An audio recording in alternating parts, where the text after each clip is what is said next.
Hello, yeah, my name's Sheppeck. Thank you so much for giving us your attention. I imagine you're as concerned as all of us are. I might be rushing through this a bit because I've got a lot to cover in my 5 or 6 minutes.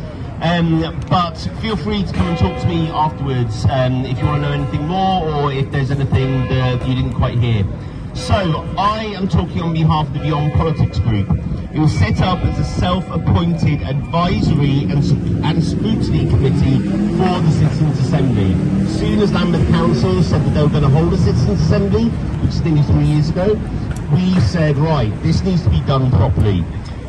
I am a representative of Extinction Rebellion Lambeth in Beyond Politics, but we also have other campaign groups, which are Transition Town Brixton, Living Streets Lambeth, Friends of the Earth Lambeth, Plastic Free Streatham, Lambeth Cyclists, as well as having representatives from all of the political parties. So that's the Lib Dems, that's the Greens, that's Labour, that's Conservatives, and also the Women's Equality Party.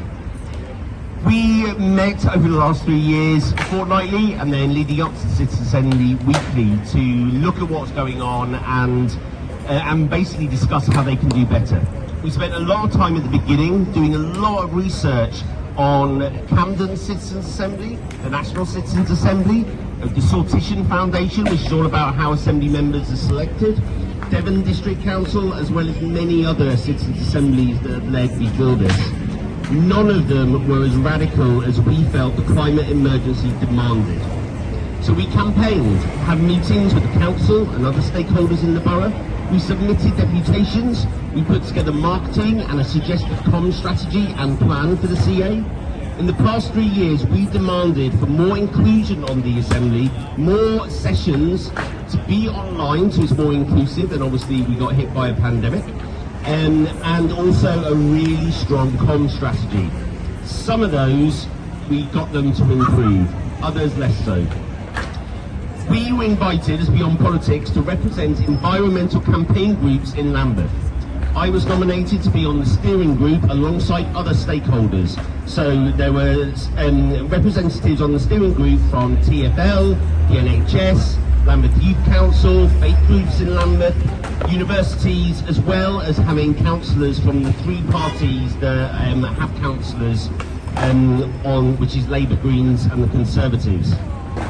Weekly, I would bring back reports to Beyond Politics and return our concerns or approval of how the Assembly was being prepared, when it was being delivered, and the actions from the representations being put forward by the Assembly members. As campaign groups, it was never going to provide the change that we feel is needed.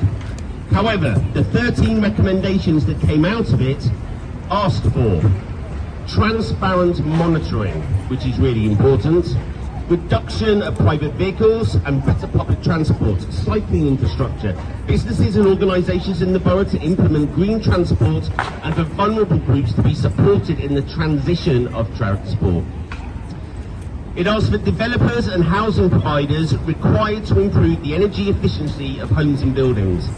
They wanted targets of emissions to encourage energy providers to work with Lambeth Council on increasing awareness of how to save on their energy bills and how to be more energy efficient.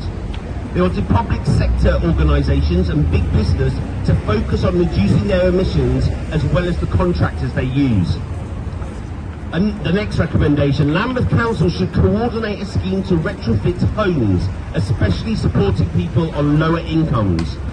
Council and big business working with residents and organisations to minimise waste and increase recycling.